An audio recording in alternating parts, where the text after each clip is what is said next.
Assalamualaikum warahmatullahi wabarakatuh. Perkenalkan, nama saya Ayu Sabila dari jurusan Bahasa dan Sastra Arab UIN Sultan Maulana Hasanuddin Banten. Di video ini saya akan membahas mengenai dialek Arab atau disebut juga dengan lahja Arabiyah. Sebelum membahas mengenai dialek, kita akan membahas terlebih dahulu sejarah bahasa Arab itu sendiri. Jadi simak video ini. Bahasa Arab tentunya tidak asing lagi bagi kita karena bahasa Arab adalah bahasa Al-Quran, di mana Al-Quran merupakan pedoman hidup bagi umat muslim di seluruh penjuru dunia. Dan bahasa Arab merupakan bahasa tertua di dunia. Pertumbuhan dan perkembangannya tidak diketahui secara pasti, namun teks bahasa Arab tertua ditemukan 2 abad sebelum Islam datang, yang dikenal dengan sastra jahiliyah. Dan bahasa Arab bisa dikatakan bagian dari bahasa Semit. Apa sih bahasa Semit itu? Jadi bahasa Semit adalah bahasa kuno, bahasa yang sudah ada sejak lama yang berkembang pada zaman jahiliyah. Bahasa Semit sendiri merupakan sebutan sejumlah bahasa yang tersebar luas di Asia dan Afrika. Namun seiring berjalannya waktu, bahasa Semit perlahan menghilang dan saat ini bahasa Semit sudah punah. Dan ada juga yang masih digunakan sampai saat ini juga. Bahasa Semit dibagi menjadi 2 bagian. Yang pertama Semit Timur atau disebut juga dengan Akkadia. Nah, di bagian sini bahasa Semit yang sudah punah. Dan yang kedua ada Semit Barat. Semit Barat dibagi lagi menjadi 2 bagian, yaitu Semit Barat Laut dan Semit Barat Daya. Bahasa Arab ada di bagian Semit Barat Daya yang diisi oleh Arabiah dan Habsyah.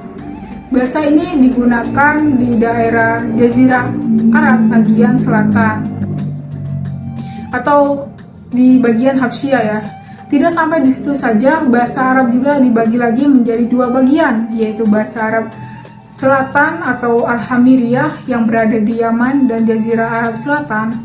Lalu ada bahasa Arab Utara atau bahasa Fushah yang berada di Jazirah Arab Tengah atau Utara. Jadi pada dasarnya bahasa Arab itu ada 2. Yang pertama bahasa Arab Fushah. Bahasa Arab Fushah adalah bahasa resmi yang digunakan dan dipahami semua orang Arab. Biasanya bahasa ini digunakan di forum-forum resmi atau formal. Dan yang kedua ada Amiyah. Amiyah adalah bahasa Arab yang digunakan sehari-hari.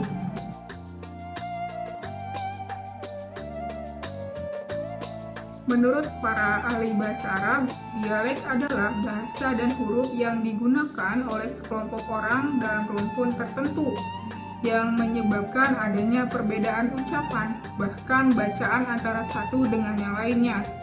Dalam kehidupan masyarakat secara inheren tentunya memiliki adat istiadat, budaya, pemikiran, dan rasa yang berbeda-beda. Masyarakat Arab Mesir sendiri memiliki kebiasaan-kebiasaan dan warna budaya yang berbeda dengan masyarakat Arab lainnya. Oleh karena itu, dapat dipastikan bahwa faktor psikososial sangat menentukan perbedaan lahja atau dialek. Perbedaan seperti ini menjadi aneka ragam dialek Arab. Secara umum, ada satu faktor yang menyebabkan timbulnya berbagai macam dialek dalam satu bahasa, yaitu tersebar luasnya suatu bahasa dan dipergunakannya oleh banyak orang lain. Meskipun faktor ini tidak tersebar secara langsung, namun dapat mempengaruhi perceraiberaian suatu bahasa menjadi berbagai macam dialek. Karena faktor ini memberikan celah untuk timbulnya berbagai macam faktor.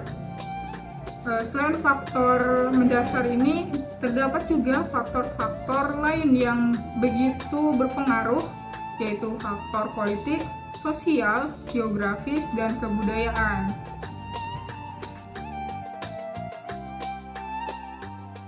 Dalam berbagai macam dialek, ada satu dialek yang dijadikan sebagai bahasa Al-Quran, yaitu dialek Quraisy. Dialek Quraisy ini merupakan salah satu dialek yang terdapat dalam bahasa Arab yang menjadi pemenang dari dialek lainnya. Dan ada beberapa faktor yang menyebabkan dialek Quraisy bisa mengalahkan dialek lainnya. Di antaranya itu faktor politik. Terus ada faktor agama. Faktor agama ini sangat mendukung sekali kemenangan dialek Quraisy. Hal ini disebabkan karena sebelum masa Islam, suku Quraisy telah memegang posisi keagamaan yang sangat penting. Selanjutnya ada faktor ekonomi. Faktor ekonomi pun tidak kalah perannya dalam memenangkan dialek Quraisy. Orang-orang Quraisy menguasai ekonomi karena mereka adalah bangsa Arab yang paling pintar dan rajin. Selain faktor-faktor tersebut, ada satu faktor lagi yang membuat dialek Quraisy menjadi pemenang terhadap dialek lainnya, yaitu karena kekayaan bahasa yang dimiliki oleh dialek Quraisy sendiri. Mungkin itu saja yang dapat saya sampaikan. Kurang lebihnya mohon maaf. Wassalamualaikum warahmatullahi wabarakatuh.